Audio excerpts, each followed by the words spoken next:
Salut Ok. Paul-Henri, comment vas-tu? Salut Jean-Charles, ça va bien, merci. Tu es le 12e invité de Vivons nos rêves déjà. Je te remercie infiniment de répondre présent à l'invitation. Merci à toi. Plaisir, un grand plaisir. Et en règle générale, c'est vrai que les joueurs et joueuses de tennis répondent favorablement à chaque fois que je les sollicite. Donc c'est super de voir un petit peu l'intérêt que vous portez à ce projet-là. Donc Vivons nos rêves, l'objectif c'est de rassembler, comme tu le sais, le milieu amateur et professionnel du tennis par l'intermédiaire de questions d'enfants. Qu'est-ce que tu penses déjà, toi, de cette idée un petit peu de rassembler les pros, les amateurs, comme ça, de créer ce lien? C'est important au final.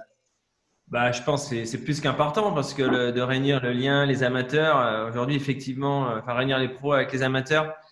Moi, quand j'ai commencé le tennis, c'était dans un petit club, dans un petit club, et j'étais content de temps à autre de voir des joueurs mieux classés pouvoir jouer avec moi. Alors, c'était pas des pros, mais j'ai eu l'occasion de jouer aussi avec des anciens joueurs quand il y a eu des rassemblements de faits au sein des ligues, et j'en garde des souvenirs qui sont complètement indélébiles. Ça m'a marqué à vie, et c'est ce qui m'a aussi donné envie d'en faire mon métier plus tard. Et voilà, je pense que moi, je suis passionné depuis tout petit et je serai passionné toute ma vie. Hein. Voilà, j'en ai fait mon métier. Maintenant, je fais autre chose, mais la passion, elle part pas comme ça. Et je trouve voilà que c'est génial si on peut effectivement voilà, redonner un petit peu de notre temps et de lier ces deux univers qui sont pas différents, qui sont identiques. Bah, c'est vrai que nous, on part du principe que derrière chaque champion, derrière chaque joueur professionnel, il y a eu un club amateur qui l'a formé. Et c'est vrai que Exactement. cet intérêt-là, c'est pour ça que je vous remercie aussi, vous les champions, les joueurs pros, de participer à ce projet, parce que ça met en lumière un petit peu tous les clubs amateurs qu'on peut être, nous, et tout ce qu'on fait au quotidien. Donc, merci véritablement pour tout C'est ça. normal. Paul-Henri, on va parler un petit peu de toi, de ta carrière. Paul-Henri Mathieu, c'est 12e mondial en 2008, en simple. 4 titres à Moscou, Lyon, Casablanca et Gstaad. Un titre en double aussi avec Nicolas de Wilder. Pourquoi 8 tu rigoles quand tu dis titre en double? parce que je sais que tu es un grand joueur de double et que tu adores le double. 8e de finaliste dans chaque grand chelem. Finaliste de la Coupe Davis, Sauf l'US Open. sauf l'US Open. Donc Ouais, 8e ouais. finaliste dans 3 grands chelems. Finaliste de la Coupe Davis en 2002 et 18 ans de carrière. Ça c'est énorme. Mais aussi des matchs incroyables. Paul-Henri Mathieu, moi je me rappelle d'un match contre John Isner, une victoire 18-16 en 5-7 en 2012 à Roland Garros. Tu es l'un des joueurs à avoir fait débuter Nadal le plus sur le tournoi de Roland Garros. Quels sont pour toi les 3 moments les plus forts de ta carrière? Tu en avais 3 à nous citer. Alors, c'est toujours difficile, effectivement, de sortir des moments, d'en choisir, parce que chaque moment correspond à une étape de sa carrière. Mais je vais t'en donner trois, si tu veux. Alors pas à Roland-Garros, mais ça s'est souvent joué à Roland-Garros. C'est en 2002 contre André Agassi en huitième de finale, Ouais. parce que c'est la première fois que je jouais sur le central de Roland-Garros. Et j'étais en huitième de finale d'un grand chelem et à Roland-Garros, c'était vraiment un rêve de gosse qui se concrétisait. Voilà, je joue sur le central face à André Agassi et ma famille dans les gradins. Et voilà, tout ce que j'avais pu faire comme sacrifice auparavant était en train de payer. Et je sentais que j'allais en faire mon métier. Et donc, c'était un moment qui a été assez fort. Hein. Ouais. Ensuite, il y a aussi alors c'est difficile d'en sortir trois, hein, mais il y a la première fois où j'ai joué en Coupe Davis aussi en 2002. Alors même bien évidemment, c'est eu la défaite. Parce que quand on est petit, qu'est-ce qui nous fait rêver, c'est de pouvoir jouer Roland Garros et de pouvoir jouer la Coupe Davis. Ouais. Et c'est vrai que j'ai pu participer à ces deux tournois en 2002, un peu l'année de mon explosion. Ensuite, alors, il y a les victoires en tournoi. Je vais mettre ça dans un moment fort parce que on est habitué à perdre toutes les semaines. On Ouais. perd toutes les semaines. Et effectivement, quand on gagne un tournoi, on en gagne très peu. Hein. J'en ai gagné seulement 4 durant toute ma carrière. Et finir une semaine invaincu avec le trophée, c'est des moments qui sont quand même très forts et très intenses. Et c'est vrai qu'on n'en profite pas assez souvent sur le moment parce qu'on part tout de suite sur un autre tournoi le lendemain Mhm. ou la semaine d'après. Mais c'est des moments qui sont quand même forts et intenses. Après, si je dois en choisir un autre, oui, alors peut-être mon match contre John Isner, effectivement en 2012, parce que c'était le début de ma deuxième carrière, parce que j'avais arrêté pendant plus d'un an et demi. Je savais pas si j'allais pouvoir rejouer au tennis un jour et si oui, à quel niveau. Et pour moi, effectivement, le fait de pouvoir rejouer à ce niveau-là et de me retrouver à nouveau sur le central de Roland-Garros, c'était comme si j'avais gagné 10 tournois d'un coup. C'était pour moi une énorme victoire. Donc oui, c'était un autre moment qui m'a marqué. Mais après, il y en a d'autres aussi. Hein, je ne peux pas tous les dire, mais la fois où j'ai battu, alors ça parle moins aux plus jeunes, mais quand j'ai battu Pete Sampras, voilà, c'était aussi. J'étais le dernier joueur à l'avoir battu, mais c'était pour moi quelque chose d'énorme de pouvoir déjà l'affronter et de le battre. C'est des moments qui ont été forts. Hein. Les Jeux Olympiques de Paris 2024 approchent à grands pas. Toi, tu as disputé le tournoi olympique à Pékin en 2008. Et je sais que ça te tient particulièrement à cœur, cette petite anecdote-là. Est-ce que tu peux nous parler déjà de cette émotion de jouer un tournoi olympique? Parce que je crois que ça t'a particulièrement marqué. Toi, tu as joué donc, à Pékin, tu as été en quart de finale, tu as perdu contre Gonzalez en quart. Oui. Et peut-être le match qu'il ne faut pas perdre, parce que derrière, tu sais que si tu arrives en demi, tu as deux possibilités. Ah oui, oui. Donc, est-ce que tu peux nous parler de ça? Ouais, non, mais c'est exactement ça. C'est le match qu'il ne faut pas perdre et c'est une des défaites qui a été la plus douloureuse pour moi parce qu'on sait, voilà, et c'est le cas pour d'autres sportifs, qu'on n'a pas la chance de pouvoir reparticiper aux Jeux Olympiques toutes les semaines. Là, c'était une occasion vraiment, pas en or, mais une occasion de médaille parce qu'en quart de finale, effectivement, on perd et si on gagne, on se retrouve en demi-finale et on joue pour la médaille. Surtout que Federer venait de perdre contre James Blake à l'époque, donc c'était vraiment jouable. Mais c'était une expérience assez folle parce qu'effectivement, on se connaît souvent par médias interposés entre sportifs. On se croise pas forcément et là on se croise, on est tous ensemble, on dort tous dans le même bâtiment, dans le village. Il y a le clan un peu des sportifs français et ça permet de créer des liens, des connexions et de voir qu'on est tous ensemble, qu'on a la même vie. On partage des passions de sports différents, mais qu'on est tous dans le même bateau. Et j'ai trouvé l'ambiance des Jeux Olympiques vraiment fantastique, de pouvoir croiser d'autres sportifs. Alors là, je parle des Français, mais aussi d'autres pays, de pouvoir participer à la cérémonie d'ouverture. C'est des choses qui m'ont marqué à vie, quoi. C'est sûr, c'est des souvenirs assez incroyables. Et je suis presque triste, effectivement, d'y avoir participé seulement une fois à Pékin. Et de ne pas être resté aussi, parce que moi, quand j'ai perdu donc en quart de finale, tout de suite après, nous, on a la chance d'avoir des tournois un petit peu tout le temps. Tout de suite après, il y avait l'US Open. Donc, j'ai enchaîné, mais j'aurais bien évidemment, aujourd'hui, avec du recul, même sur le coup, j'étais déçu, rêvé de pouvoir rester 5-6 jours et pouvoir me balader et aller supporter les Français et de voir d'autres compétitions. Ouais. Ça, c'est mon gros regret.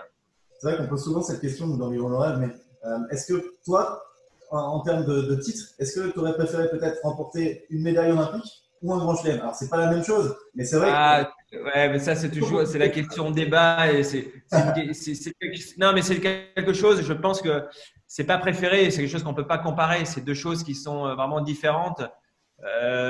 C'est sûr qu'au départ, je le dis en toute transparence, en début de carrière, j'étais un peu sceptique sur l'engouement olympique pour le tennis. Et je sais que ce n'était pas forcément bien perçu des autres sportifs parce qu'on pensait que nous, les joueurs de tennis, entre guillemets, on s'en foutait un petit peu. Mais en fait, pas du tout. Quand on est pris dans le feu de l'action et quand on s'intéresse un peu au sport, quand on supporte d'autres sportifs et quand on se rend compte qu'on a la chance de pouvoir participer aux Jeux, c'est indescriptible effectivement ce qu'on peut ressentir.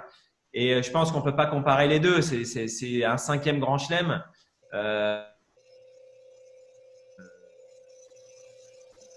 C'est deux choses.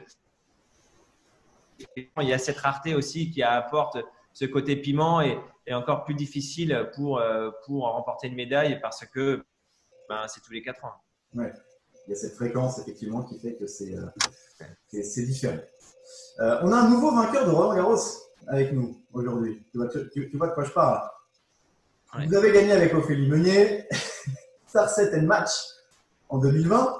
Alors pourquoi je fais ce petit parallèle-là? Parce qu'on a reçu Vianney il y a quelques semaines, on a reçu également Fabrice Santoro également il y a quelques jours, qui ont gagné tous les deux en 2019 le tournoi des personnalités.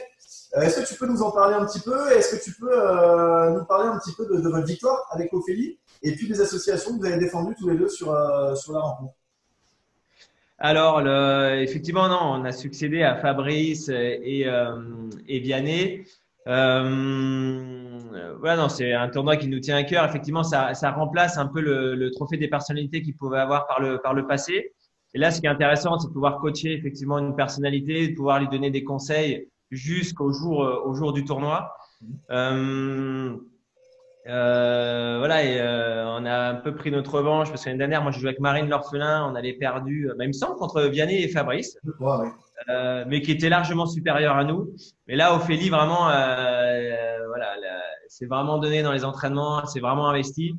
Je pense qu'on a amplement mérité notre victoire. Et effectivement, c'est pour la bonne cause parce que c'est en faveur d'associations qu'on supporte tous les deux. Ouais. Alors moi, c'est l'association du sport et plus. C'est une association qui favorise effectivement j'ai perdu les mots. Qui favorise le confort dans les services de pédiatrie, par exemple pour les enfants qui sont hospitalisés, que ce soit en apport de matériel, que ce soit en cadeaux, en fournitures ou tout simplement passer des moments avec eux ou les emmener dans des événements sportifs. Alors oui, cette année, c'était bien évidemment plus calme, mais pour les sortir un petit peu de leur quotidien, voilà, pour améliorer leur quotidien. Ouais. Donc moi, je suis parrain de cette association du Sport à Plus depuis plus de 5 ans. Hein. Maintenant, il y a plusieurs sportifs. Et Ophélie, elle sera plus apte à parler de son association. C'est autour des Williams. Et je te préconise de l'inviter pour la prochaine émission. Comme ça, elle pourra t'en parler. Et c'est une vraie passionnée de tennis. Et je suis sûr qu'elle pourra bien évidemment parler très bien de son association et parler de sa passion pour le tennis parce qu'elle a une vraie passion pour ce sport. Tu sais qu'il y a une nomination à faire dans Vivons nos rêves à la fin de l'interview, donc peut-être qu'on y reviendra. Peut-être, ouais. Tu as été nommé en 2019, Paul-Henri, capitaine de l'équipe de France des 15-16 ans junior. Est-ce que tu as un conseil à donner à tous nos jeunes compétiteurs qui nous regardent aujourd'hui? Il y aurait beaucoup de conseils. Après, j'ai envie de dire, beaucoup de conseils peuvent être individualisés. Mais je pense que l'essentiel dans notre sport, pour les jeunes, c'est de faire ça par plaisir et par passion. Exactement. Si c'est une contrainte, effectivement, c'est hyper compliqué de faire des sacrifices. Finalement, mais des sacrifices qui n'en ont pas quand c'est une passion. Parce que quand c'est une passion, on est prêt à faire n'importe quel sacrifice parce qu'on est tellement fier d'être là et de pouvoir essayer de progresser. Et c'est un plaisir avant tout. Donc voilà, si j'ai un conseil à donner et le plus important, c'est vraiment de faire ça par plaisir et par passion et pas se sentir forcé justement à pratiquer ce sport. Mais il n'y a aucune raison d'être forcé parce que c'est un sport magnifique. Et c'est vrai que nous, on en parle durant les différentes séances d'entraînement. Il y a tous les compétiteurs, effectivement, qui font partie intégrante des écoles de tennis. Mais il y a aussi tous les enfants qui viennent pour le loisir, pour le plaisir de jouer, pour le plaisir d'exercer sa passion, tout simplement. Et ça, c'est vrai que voilà, nous, ceux qui veulent effectivement faire de la compétition, on les engage effectivement à faire des tournois, des matchs. Mais la base, c'est le plaisir. Donc les enfants, effectivement, faites-vous plaisir quand vous jouez au tennis. C'est là aussi où vous êtes les meilleurs et c'est là où vous pouvez avoir la plus grande marge de progression dans tous les cas. Exactement. Tu es actuellement consultant sur Eurosport. C'était une suite logique de ta carrière d'être consultant? Une suite logique. Alors, je suis consultant aussi pour Radio France depuis cette année. Une suite logique, oui et non. Alors, effectivement, on m'a souvent demandé si je voulais être entraîneur. Alors, il ne faut jamais dire jamais, mais dans un premier temps, quand j'ai arrêté, je voulais plus trop voyager. Ouais. Et effectivement, d'être consultant aussi, ça me permet de garder un petit peu un pied dans le tennis et de pouvoir suivre l'évolution du jeu, voir les jeunes qui arrivent. Et comme je l'ai dit auparavant, moi, c'est une passion depuis tout petit. Donc, je peux plus la pratiquer en pratique sur le court en compétition. Ouais. Donc voilà, je la pratique autrement en regardant les matchs. Voilà, j'adore aussi voir l'évolution du jeu, voir les jeunes qui arrivent, comment le circuit est en train d'évoluer. Donc c'est quelque chose bien évidemment qui m'intéresse toujours. On va passer aux questions des enfants, Paul-Henri. Donc dans Vivons nos rêves, effectivement, il y a les enfants qui participent, bien évidemment, et qui posent beaucoup de questions. Donc des questions en format vidéo, des questions en format écrit que je vais te poser. Donc on va commencer avec une première question, c'est la question de Martin. Alors attends, tac. Martin, j'ai 8 ans, je voulais savoir à quel âge as-tu commencé le tennis? Alors à quel âge? Ouais, il me demande à quel âge j'ai commencé. J'ai commencé le tennis tout petit, j'avais 4 ans. Ouais. 3 ans, j'ai touché ma première raquette à 3 ans et j'étais tout de suite mordu par ce sport. Voilà, j'ai mon frère aîné qui a 5 ans de plus que moi, qui commençait déjà à faire des tournois. Ouais. Donc, je le suivais sur les tournois les week-ends et je prenais la raquette de mes parents dans le sac et je leur demandais de taper des balles. Et jusqu'au jour où on a voulu m'inscrire dans un club de tennis où on m'a gentiment accepté. On m'avait refusé dans le club de foot qui était collé à côté du club de tennis. Ouais. Et finalement, j'ai fait que du tennis, jamais fait de foot. J'ai jamais voulu faire un autre sport. D'accord. D'où est ta passion pour le tennis? Ma passion pour le tennis, je pense que c'est venu par mon frère, effectivement. Et ensuite aussi, j'avais un idole de jeunesse qui était Boris Becker. Ouais. Et je regardais beaucoup, énormément de tennis à la télé.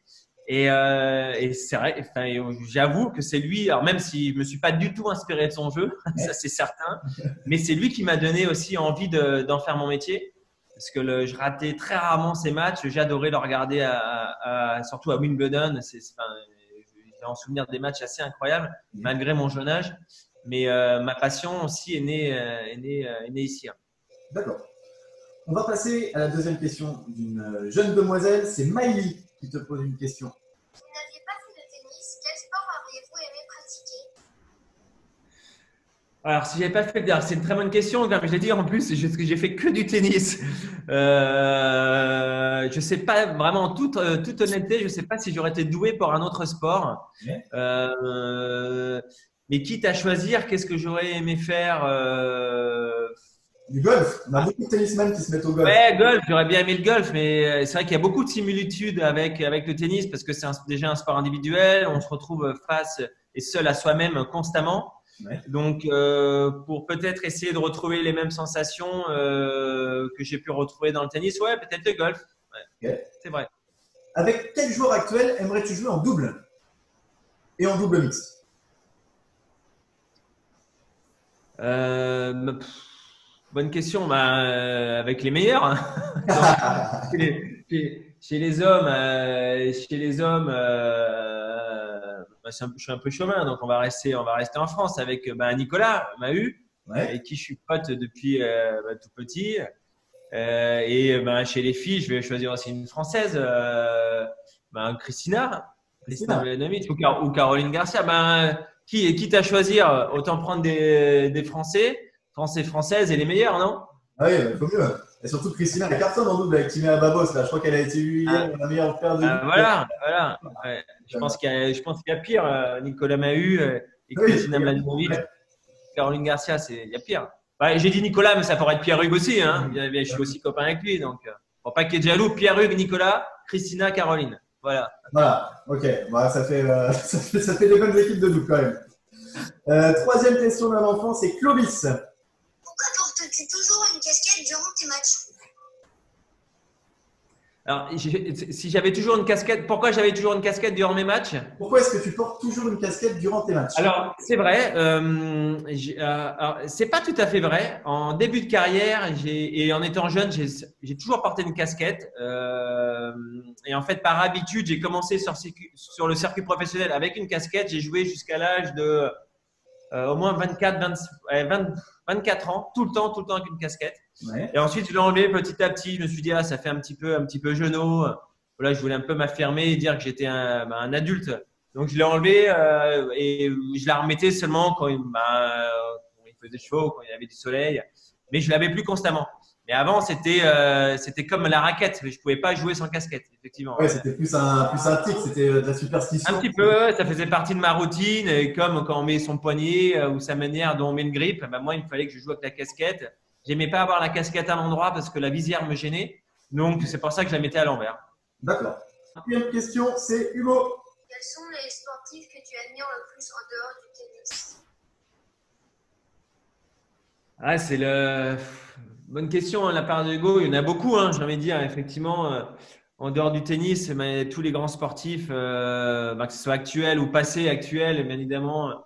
Si je pense aux joueurs de foot, Kylian Mbappé, parce qu'il a beaucoup par rapport à ce qu'il représente aujourd'hui, son jeune âge et le poids qu'il a sur les jeunes et beaucoup de responsabilités. C'est vrai que ça ne doit pas être facile à porter tous les jours pour lui. Donc, j'ai beaucoup d'admiration pour Kylian Mbappé.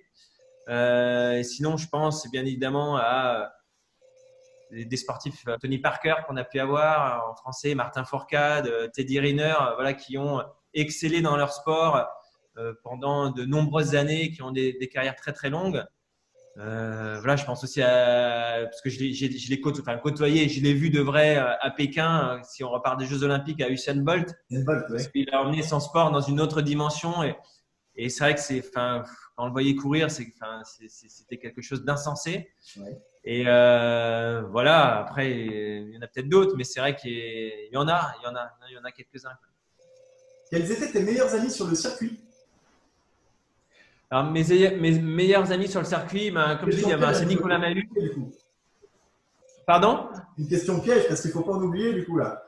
Non, mais après, on s'entendait tous plutôt bien entre Français. Ouais. Voilà, après, effectivement, moi, je joue plus, donc on suit chacun notre chemin. On est forcément moins en contact les uns qu'avec les autres, en fonction de là aussi on habite. C'est pas forcément évident. Mais je dirais Nicolas Mahut, parce qu'en fait, on se connaît depuis tout petit. Ouais. Moi, je suis parrain de son petit garçon, il est parrain du mien. On habite à côté. Donc, alors, même s'il est toujours sur le circuit, on a toujours cette relation de copains et voilà, comme on se connaît depuis tout petit, on a plein de souvenirs ensemble. Mais ensuite, j'ai envie de dire, sur le circuit, tout le monde s'entend plutôt bien. Hein. Alors, bien évidemment, nous, entre Français ou francophones, on essaie plutôt de rester ensemble. C'est comme ça, on n'était pas obligé de parler anglais, on parle en français. Ouais. Mais il y a plutôt une bonne ambiance et il y a beaucoup de respect entre chaque joueur ou avec les joueuses. Et voilà, mais après, on part chacun forcément un peu de notre côté et on suit chacun notre chemin. Ton livre et ta musique préférée? Alors, mon livre préféré, c'est le Guerrier Pacifique de Dan Millman, parce que c'était voilà, un livre qui m'a accompagné tout au long de ma carrière, qui parle un peu de la psychologie et de l'état d'esprit qu'on doit avoir justement pour avancer, persévérer, que ce soit dans le sport ou dans la vie de tous les jours. Donc ça a été un peu mon guide tout au long de ma carrière. Et mon film préféré, si, j'ai adoré Gladiator. Ok. Ça te correspond bien, ça, Gladiator, hein, sur Internet. Ah ouais, non, mais c'est. Ah oui, c'est bien vu. Mais ça passe déjà. Il faudrait que je le regarde à nouveau. Ça a dû prendre un petit coup de vieux quand même. Hein. Et puis, dernière question. Quel niveau pourrais-tu atteindre actuellement, là, en jouant, en t'entraînant 2 heures par jour? Ouh là là, alors là, non, alors ça c'est une question un peu piège, Ouais. parce que tu l'as dit effectivement en s'entraînant 2 heures par jour, mais ce qui n'est pas du tout le cas. Alors, j'ai arrêté moi il y a 3 ans. Pendant vraiment 2 ans, j'ai très très peu joué. Hein. Je pouvais jouer une fois tous les 6 mois, mais je faisais pas du tout de physique. Et là, j'ai eu l'envie de rejouer depuis cette année. Alors, ça s'est mal tombé parce que l'envie est revenue juste avant le confinement. Donc, ça m'a complètement coupé dans mon élan. Mais là, je voudrais m'y remettre. Et là, depuis 3 semaines, j'essaie de jouer 2 fois par semaine. Je voudrais peut-être refaire des matchs l'année prochaine. Voilà, en plus, ça m'obligerait à remettre un peu en compte le physique. Mais c'est hyper difficile de donner un niveau. Tout dépend de la durée. Si un niveau sur 3 quarts d'heure serait forcément bien plus élevé qu'un niveau sur 2 heures. Donc, sur 3 quarts d'heure, 1 heure, je pense que je pourrais atteindre un très bon niveau. Ouais. Sur au-delà d'1 heure et demie, pour l'instant, ça risque d'être assez compliqué. Hein. Le différentiel serait assez rude. Ça marche. Bon, bah, si on fait un match contre toi un jour, on essaiera de jouer quand tu auras joué 2 heures, 3 heures avant et puis on jouera après avec toi. Ça sera peut-être ouais, ou essayer de me fatiguer, mais attention parce que je suis agressif sur le cours quand même. Hein. Je vais pas faire durer les échanges parce que je sais bien que j'ai un taux à ne pas dépasser. On va passer au petit défi, Paul-Henri. Donc, je te resitue un petit peu le contexte. Dans Livre-Honoré, effectivement, chaque invité a un défi. Donc, Alizé Cornet et Caroline Garcia, on les rencontrera au prochain Roland-Garros puisqu'on a dépassé le nombre de vues sur leurs vidéos. Bernard Giulicelli et Alizé Lim sont venus pour l'inauguration de nos terrains à Bessé-sur-Bray le 12 septembre dernier. Alizé a joué tout l'après-midi avec les enfants, elle est même devenue marraine du club. Fabrice Santoro ira taper la balle avec lui au Lagardère quand il fera beau et puis quand les conditions sanitaires le permettront. Vianney est devenu licencié et parrain du club. On a Hugo Gaston qui nous signe 150 balles et qui nous les renvoie là cette semaine pour qu'on fasse un petit cadeau pour les enfants pour Noël.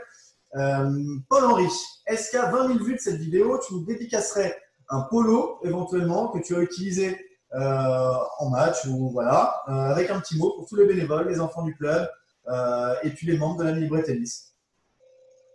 Ouais, non, bien sûr, je pense que c'est faisable. Il faut que je vais retrouver ça dans un sac dans la cave. J'ai gardé des polos qui ont joué. Ça doit pouvoir se trouver. Donc j'invite à dépasser les 20 000 vues. Donc défi accepté, ça marche. Défi accepté. On va passer au petit moment nomination. Donc également à chaque fin d'interview, l'invité doit nommer 2 personnalités ou 2 joueurs de tennis en lien avec le tennis ou 2 passionnés de tennis pour prendre le relais des interviews et puis pour continuer un petit peu la chaîne de toutes ces vidéos. Est-ce que tu peux nous nommer 2 personnes pour prendre ton relais? Oui, je vais nommer Ophélie Meunier, parce que c'est une vraie passionnée. En plus, son frère jouait à un très bon niveau. Il me semble qu'il était même en sport-études. Et je vais vous nommer un autre passionné. Alors, je ne vais pas prendre de joueur ni de joueuse, mais un autre passionné, c'est Bob Sinclair, qui est un vrai mordu de tennis. D'accord. Et je sais qu'il essaie de faire beaucoup d'efforts pour essayer de gagner des classements. Ouais. Donc voilà, c'est 2 mordus de la petite balle jaune. Et ben c'est un univers un peu différent, donc c'est intéressant. Ah oui, mais c'est super. Bob Sinclair et Ophélie Meunier, nouveaux nommés pour participer à Vivons nos rêves. Alors par contre, je compte sur toi. C'est pas mal. Ah ben c'est très bien, mais je compte sur toi pour les contacter. Je me doute. Je me doute. Ouais. Et puis dernière petite question, Paul-Henri, quels sont tes projets pour 2021? Et puis, est-ce que tu as un petit mot à faire passer à tous nos licenciés de la Libre Tennis qui te regardent et qui vont te suivre? Garder effectivement beaucoup de courage, d'être optimiste dans cette période un petit peu délicate. Je pense qu'on a tous envie de se retrouver dehors ou jouer à l'intérieur, se retrouver sur les cours. Donc voilà, j'espère que j'envoie beaucoup d'ondes positives, beaucoup de courage à tout le monde, en espérant que toute cette période soit derrière nous et qu'on se retrouve tous dans les clubs, voilà, pour faire la fête, se retrouver, jouer ensemble, boire des coups. Voilà, c'est ça le plus important. Ok, bah écoute, merci beaucoup. Et puis, en tout cas, merci pour d'avoir participé déjà à cette interview. Tu es un modèle d'humilité, d'abnégation, de courage sur un terrain. Moi, je voulais te le dire personnellement, parce que tu faisais partie. T'es gentil, merci. J'ai vu beaucoup en match et en tournoi, notamment sur Roland-Garros. Et à chaque fois, avec toi, il y avait beaucoup de choses qui se passaient. Même quand tu étais mené, il n'y avait aucun point qui était lâché. Et vraiment un modèle pour la jeunesse et pour tous les gens qui vont nous regarder. Donc, merci Paul-Henri et c'est un honneur que tu aies participé à cette interview avec nous aujourd'hui. Bonne continuation. Merci, à vous aussi, à tout le monde. Merci, à bientôt. Salut. À bientôt.